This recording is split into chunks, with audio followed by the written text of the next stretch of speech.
aleluia, aleluia, aleluia.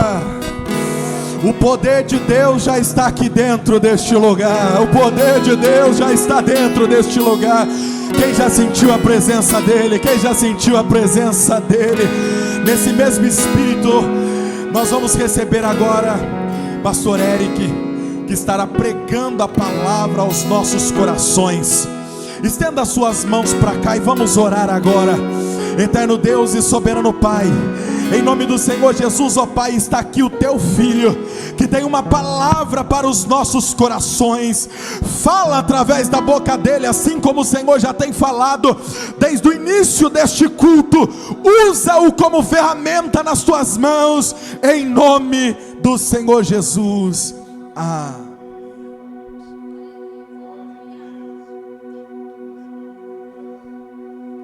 Aleluia.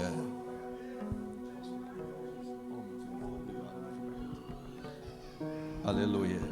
Meus queridos irmãos, com muita alegria e satisfação que nessa noite eu saúdo a todos com a paz do Senhor Jesus.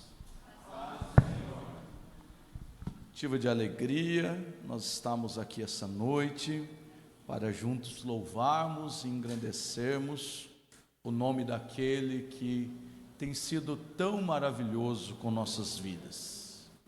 É um prazer retornar a esta casa para juntos podermos glorificar o nome deste Deus.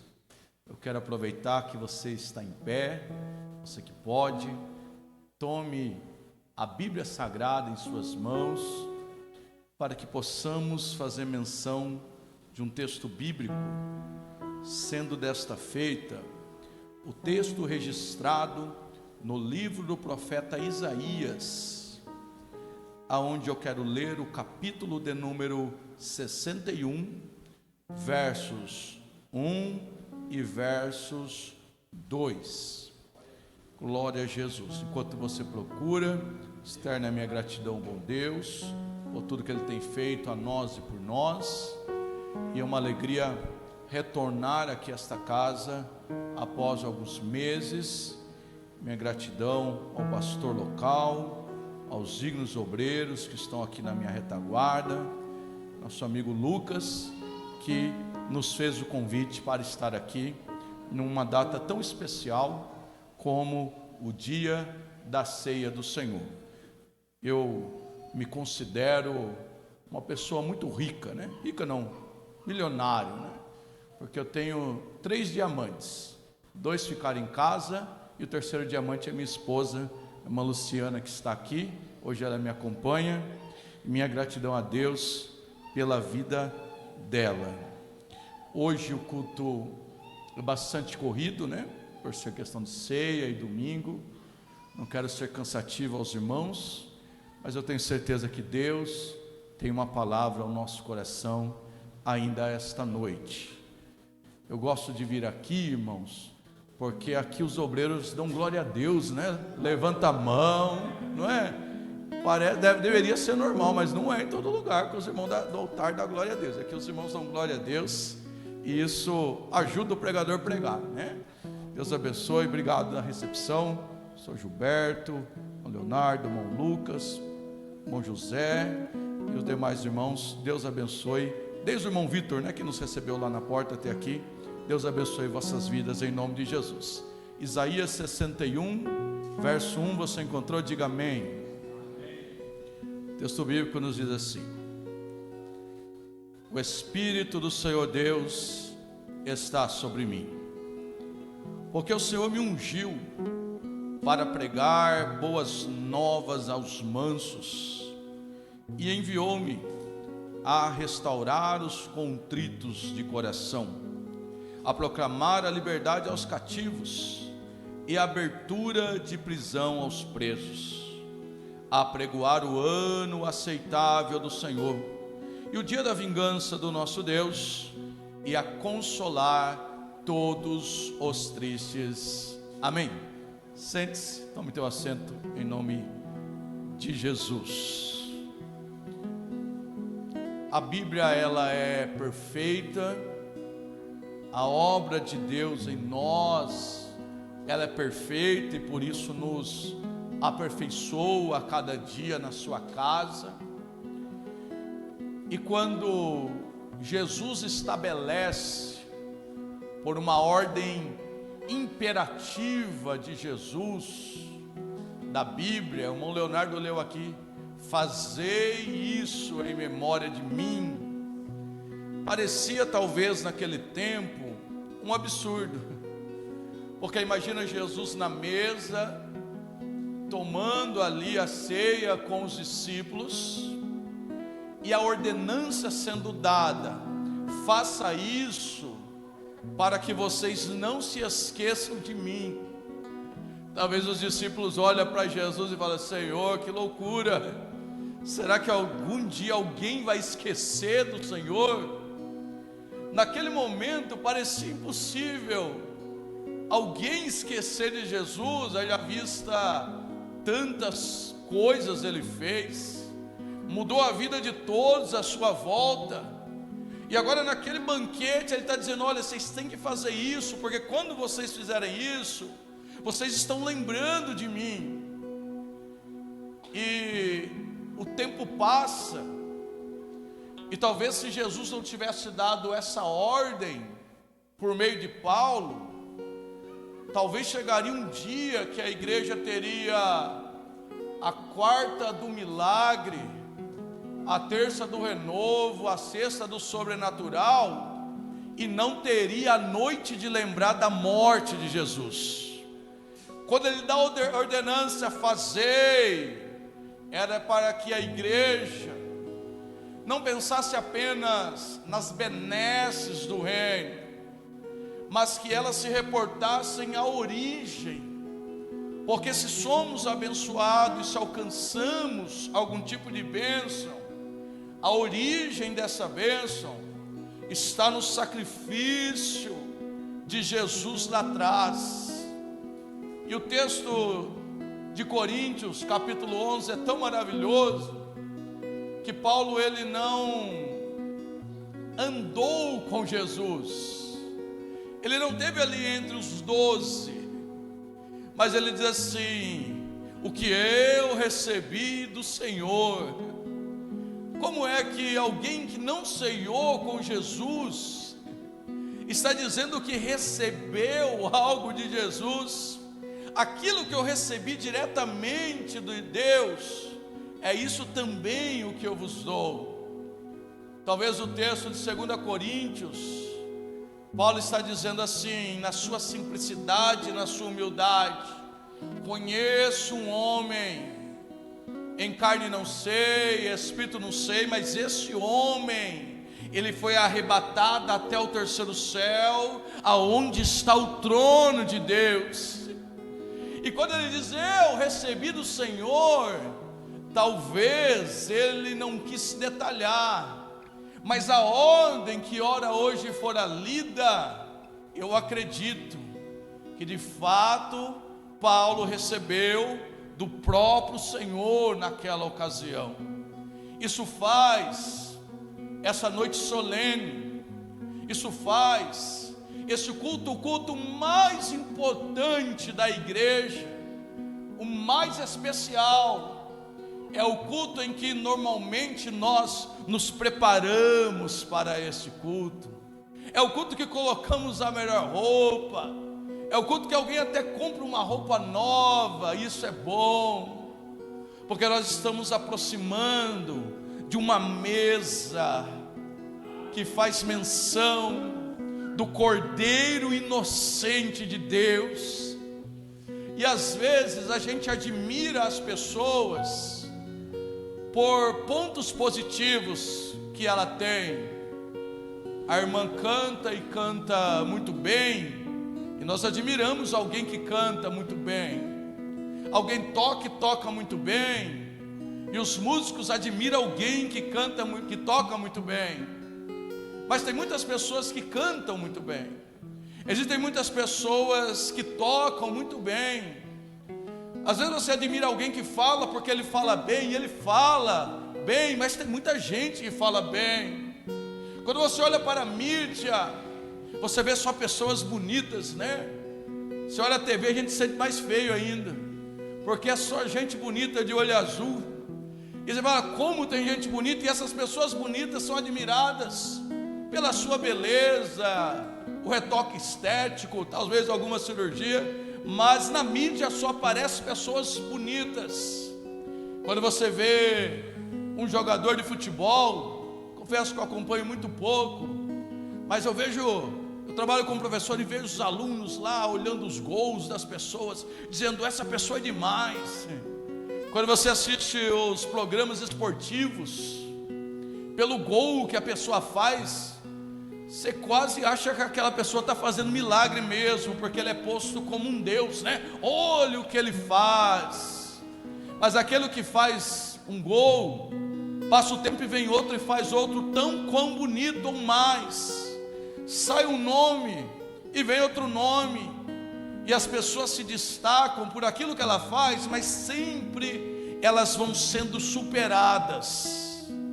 Mas quando você olha para a história da humanidade, você vê que Jesus fez aquilo que ninguém poderia fazer, que Jesus fez aquilo que nenhum atleta olímpico, por melhor que seja, poderia fazer, que alguém com a sua bela voz, ou seu instrumento, poderia fazer. Por que é que nós estamos reunidos nessa mesa? Porque Ele veio, viveu e não pecou. Aleluia! Isso nos faz admirar Jesus, porque nós, embora estamos aqui, lutamos diariamente contra os nossos pecados, porque o bem que eu quero eu não faço, mas o mal que está em mim, esse eu faço. E tentando ajudar a gente atrapalha, tentando estender a mão a gente derruba, tentando acertar a gente erra. E Paulo, indignado com isso, vai dizer lá em Romanos, maldito homem que sou, porque eu vivo nesse corpo do pecado. Mas ele inicia o capítulo 8 de Romanos dizendo, mas mesmo assim, mesmo com o pecado, mesmo com nossa dificuldade, nenhuma condenação há para aqueles que estão em Cristo Jesus. Você está entendendo? Porque não é nós, não é meu mérito ser santo, não é meu mérito ser justo, não é meu mérito pregar, é Ele, é por Ele, é para Ele que são todas as coisas. Por isso que os nossos olhos se voltam para esta mesa, porque sem o sacrifício vitalício, vigário de Jesus, aonde estaríamos nós? Sem o sacrifício de Jesus, continuaríamos marionetes na mão do diabo. Sem o sacrifício de Jesus, continuávamos um bêbado caído, mergulhado no pecado e ainda achando que estava bom.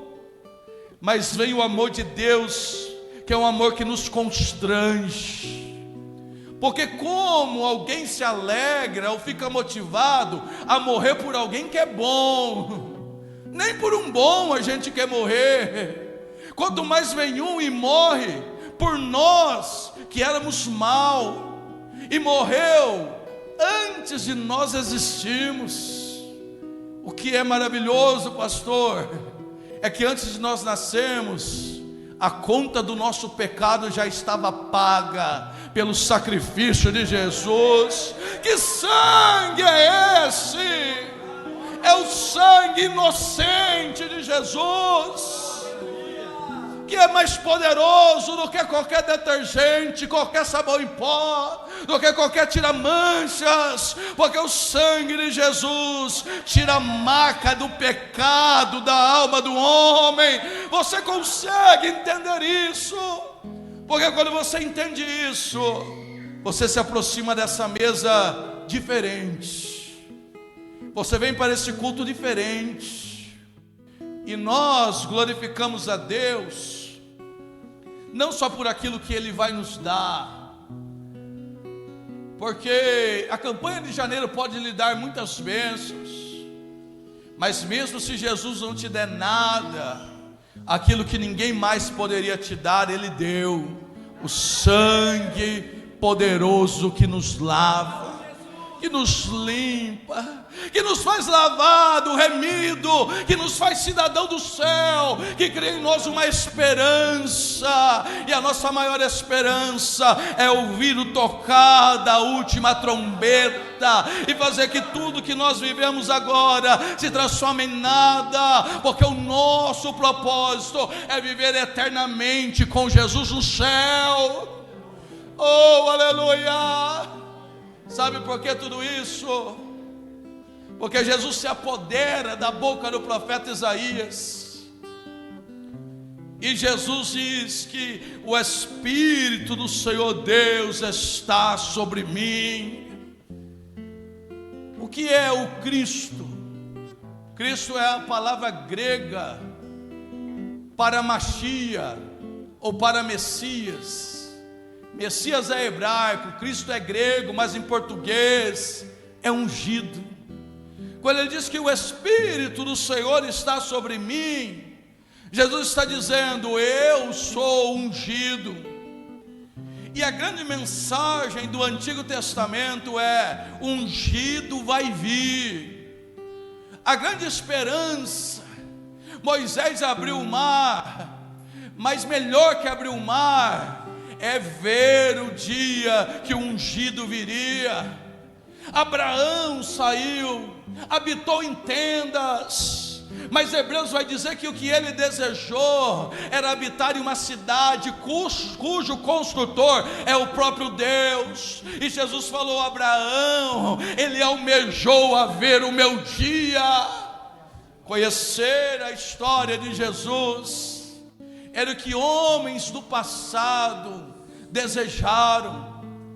O Novo Testamento é a explicação plena do Antigo, e o Antigo Testamento está contido dentro do Novo, porque eles não tinham o Jesus glorificado, porque eles não poderiam colocar a mão sobre um processo de espírito imundo e dizer: em nome de Jesus saia. Eles não tinham esse Jesus, porque não tinha o sacrifício de Jesus que muda toda a história. É por isso que a tipologia bíblica vai nos mostrar muitas figuras do Antigo Testamento que apontavam para Cristo. Eles não tinham a revelação completa. É por isso que Moisés vai pegar o cordeiro, que era macho, sem defeito, sacrificado, tirado o teu sangue, espargido nos umbrais, mas o apontamento não era o cordeiro pascual. Talvez aqueles homens não entendiam, mas o cordeiro perfeito que ali era imolado, de forma que o sangue desse cordeiro fazia com que à meia-noite o anjo da morte entraria nas casas e mataria os primogênitos, mas não entraria na casa coberta pelo sangue do cordeiro inocente. Não era o cordeiro. Ele apontava para aquele que João diz: eis aí o Cordeiro de Deus. E alguém grita: o que é que ele faz? Ele faz o que ninguém faz: ele tira o pecado do mundo.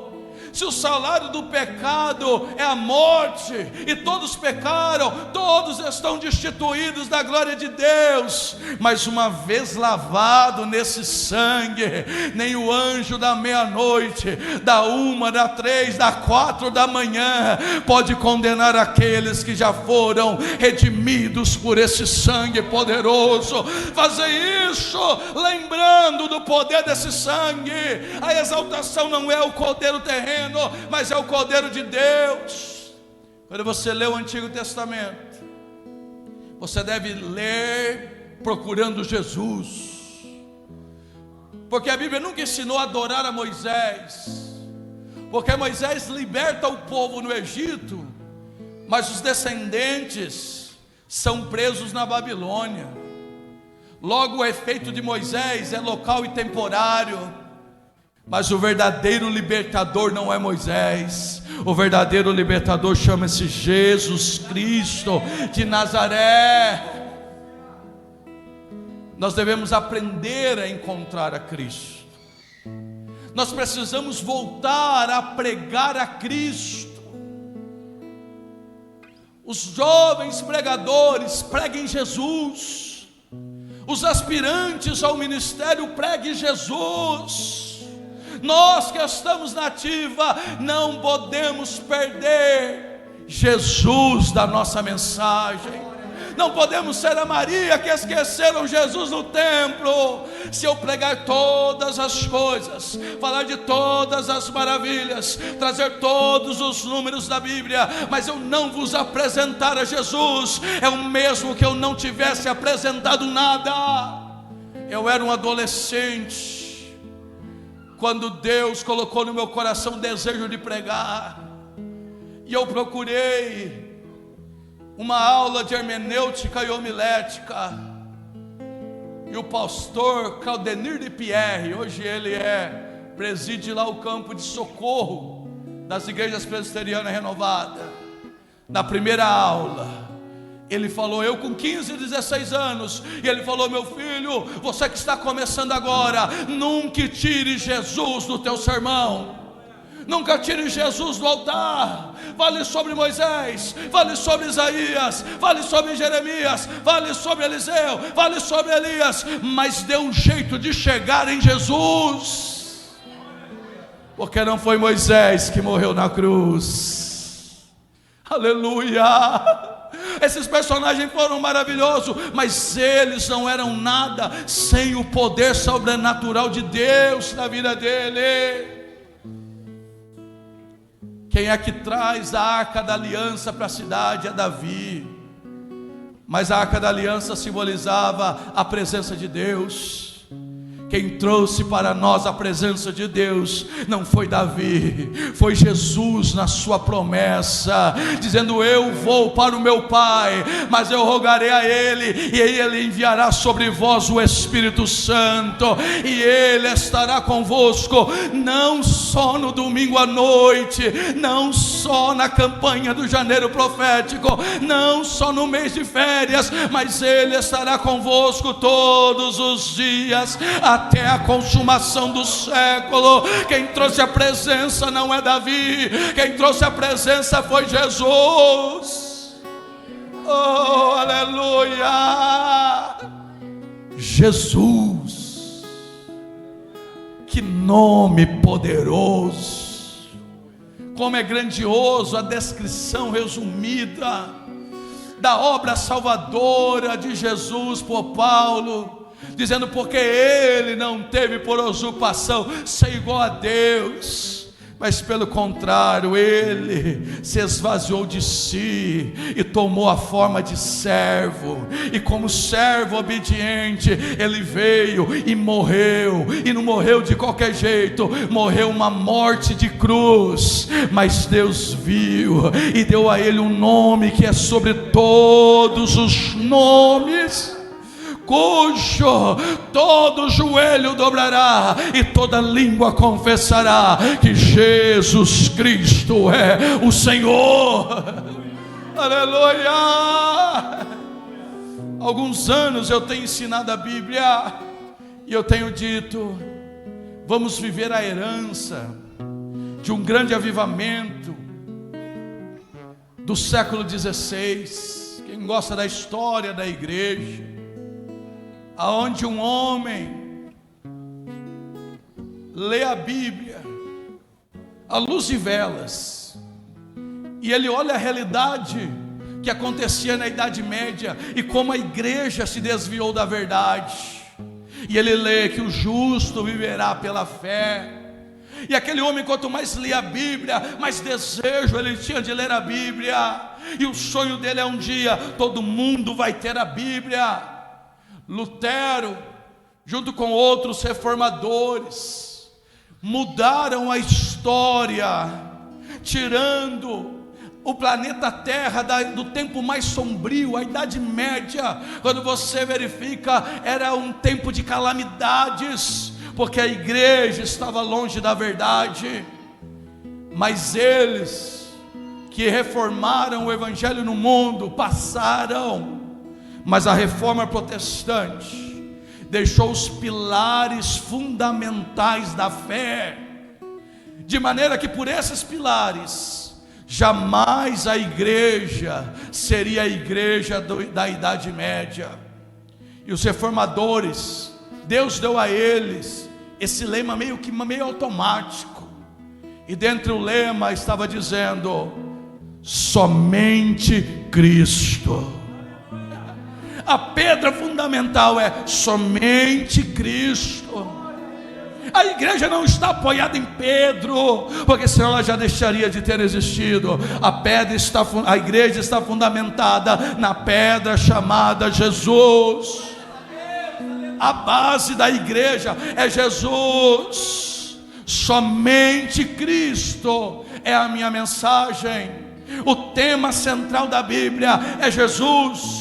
Os 66 capítulos de Isaías apontam para Jesus, o Cordeiro sacrificado lá em Gênesis para cobrir as vergonhas de Adão e Eva. É Jesus. Mas eles continuaram a reforma e complementaram dizendo: se somente Cristo, também nós vamos crer somente nas Escrituras. Sabe o que eles estavam dizendo? Se está na Bíblia eu acredito, se não está na Bíblia eu pulo fora. Somente as Escrituras é a bússola, é o mapa para o céu. Somente as Escrituras têm todos os nutrientes espirituais para uma vida espiritual boa, plena. E quem ama a Bíblia não usa a Bíblia quinzenalmente, semanalmente, mas este alimento que sai da boca do próprio Deus, que é um alimento para a nossa alma, ela deve ser lida, meditada, compartilhada cotidianamente. Não se afaste da Bíblia, porque se você se afastar da Bíblia, você se aproxima do pecado. Mas quando você se aproxima da Bíblia, você se afasta automaticamente do pecado, porque não há comunhão entre trevas e luz. E é interessante, eu vejo alguns irmãos meio espantados, é porque é tanta mensagem, né? São tantos pregadores. E aí ele saiu da igreja, minha filha falou assim: pai, você percebeu uma coisa? Ela tem 13 anos. Eu falei: o que, filha? Você viu que o irmão pregou 40 minutos e não falou a palavra Jesus nenhuma vez. E eu entendi isso como Jesus me impulsionando: fale do poderoso nome de Jesus, fale do sacrifício de Jesus. Quando você liga a TV, nos televangelistas, será que você tem ouvido alguém falando do sacrifício de Jesus? Irmãos, somente Cristo, somente a palavra. E eu tenho dito aos meus alunos: olha, se Jesus fez, Paulo, Pedro, Tiago e João faz. Mas se eles não fizeram, não faça. Porque com o advento da internet, cada dia alguém manda uma heresia nova para mim e fala: olha lá, professor, o que estão fazendo com o Evangelho. Por isso eu me posiciono a favor de somente Cristo, somente as Escrituras, e que são acrescentados 2 pilares: somente a graça e somente a fé. É de graça. Vinde quem tem fome, vinde quem tem sede, tomai e comei, porque é de graça. É graça e fé. O reino é graça e o reino é fé. Aleluia, aleluia, aleluia, aleluia. E tudo que você puder fazer pela igreja, faça, mas faça em amor à obra de Deus, faça em gratidão ao que Deus fez. Doe à igreja, Não só 10%, 20%, 30%, dê tudo que você quiser para a igreja, mas não para ganhar, mas por amar a obra e querer que a obra se estenda nos quadrantes da terra, porque tudo que a gente recebe não é merecimento, é graça, mediante a fé. E isso é evangelho de verdade. Mas no topo eles disseram: somente a Deus nós daremos glória. Aleluia! Quem conhece Jesus não está adorando o cantor gospel. Quem ama Jesus não tem a foto do artista gospel no seu quarto. Quem ama Jesus não está adorando pregadores famosos, pastores renomados.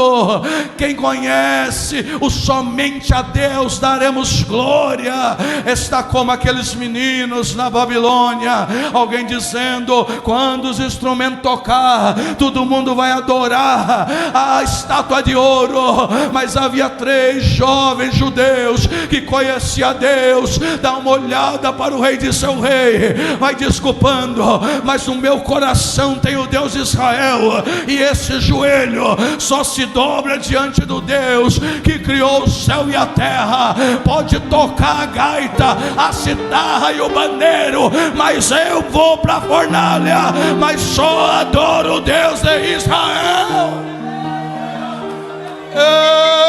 Aleluia! Somente a Deus nós daremos glória. Meu glória não é para João, meu glória não é para Maria, meu glória não é para Leonardo, minha glória não é para Vinícius, minha glória é somente para Deus. Ei, Rabacandarabia, Candarabia, ei, Namando Biriquibirio de Comanae. Porque o Espírito do Senhor Deus, Jeová, está sobre mim. Olha a dependência.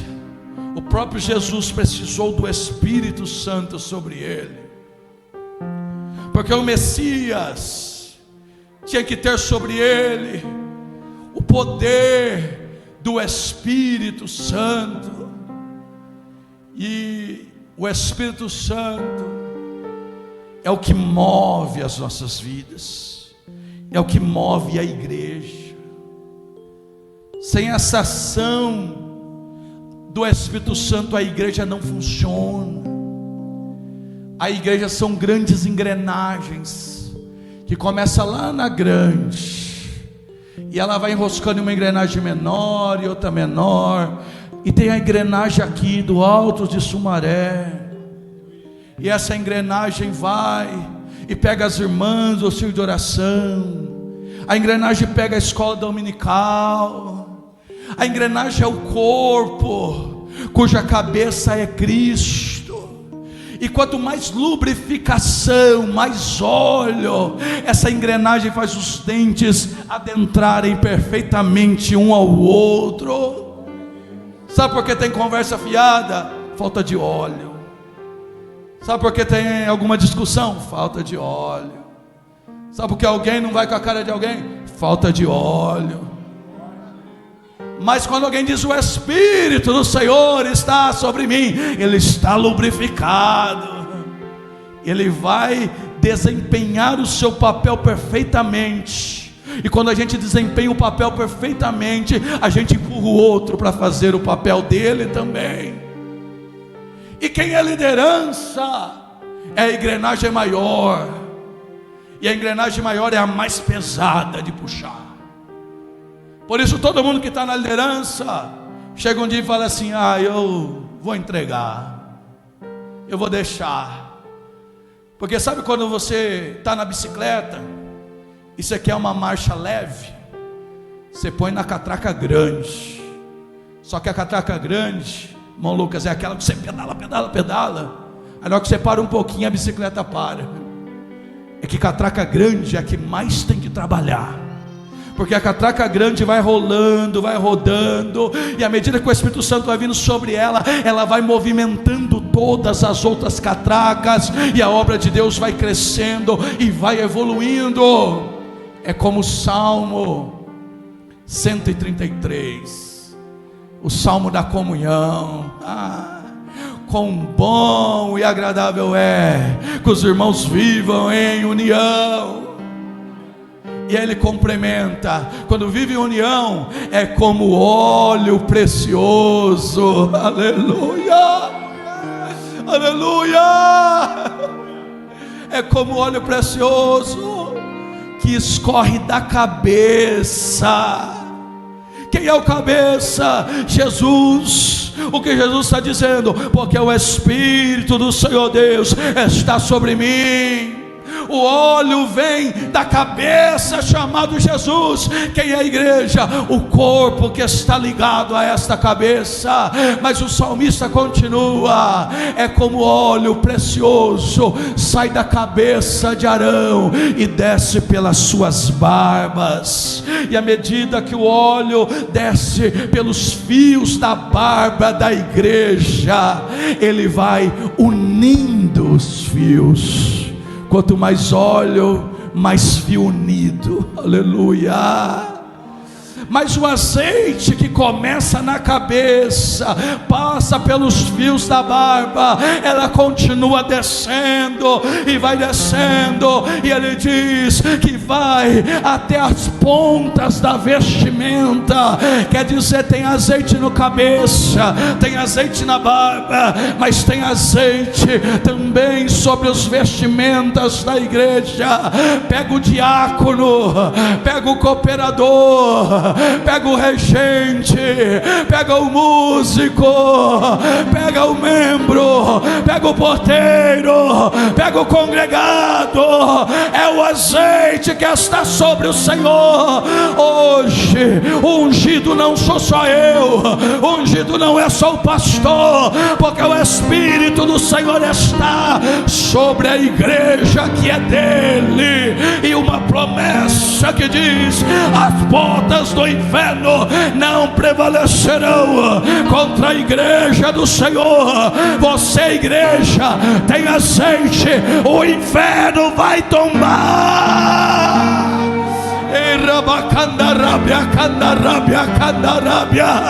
Aleluia, aleluia. É o azeite precioso que está escorrendo deste altar, que está alcançando a nave da igreja, porque o Espírito do Senhor está sobre Jesus, o Espírito do Senhor está sobre mim, o Espírito do Senhor está sobre o altar, mas o Espírito do Senhor também está sobre a tua igreja. Toma a tua parte, toma a tua parte. O Espírito do Senhor está sobre você, por isso você vai continuar. O Espírito do Senhor está sobre você, por isso você vai continuar marchando. O Espírito do Senhor está sobre você, por isso você está na primeira ceia do mês de janeiro. Mas como o Espírito do Senhor está sobre você, você vai estar na ceia de fevereiro, na de março, na de abril, na de maio, na de dezembro. Você vai estar, porque o Espírito do Senhor, esse que te toca aí, esse que te renova aí, esse que te levanta aí, esse que te capacita aí, o Espírito do Senhor está sobre nós. Abacalabachá. Coloque-se em pé, ramando bidibidio, adorando, adorando, adorando, adorando. Sinta o que eu estou sentindo, sinta. Aleluia, aleluia. Ungido, o Cristo, o que morreu na cruz, o que vai voltar, o que vive e reina para sempre, o Senhor do Senhor, o Rei dos Reis, o que te ama. Ele está aqui para ungir a tua vida, para te capacitar, pois o Espírito do Senhor sim está sobre você. A oferta de Jesus é para todos, e eu derramarei do meu Espírito sobre toda a carne, sobre servos tem Espírito Santo, sobre servas, pastor Gilberto, tem Espírito Santo, sobre jovens tem Espírito Espírito Santo, sobre idosos, tem Espírito Santo. O Senhor morreu na cruz para que nós tenhamos a plenitude do Espírito de Deus. Meu Deus, Abacalabacai, renova, renova, Espírito Santo, renova, renova, renova, renova, renova. Volte a falar em línguas estranhas, volte a sentir o Santo sobre a tua vida, o poderoso. Amandarabacai. Sai desânimo, sai amargura, sai tristeza, sai depressão, sai enfermidade. Só há lugar para o Espírito do Senhor.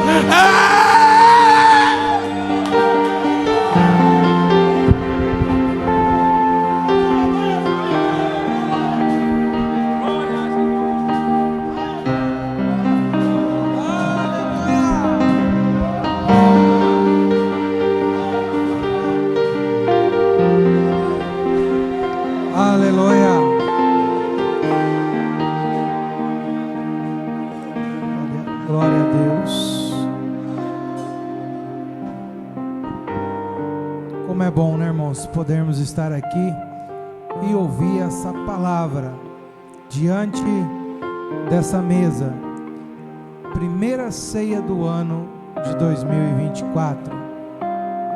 Seja ano de bênção. Nunca retire Cristo da sua vida. Pode faltar tudo, mas não pode faltar Jesus em nossa vida. Amém?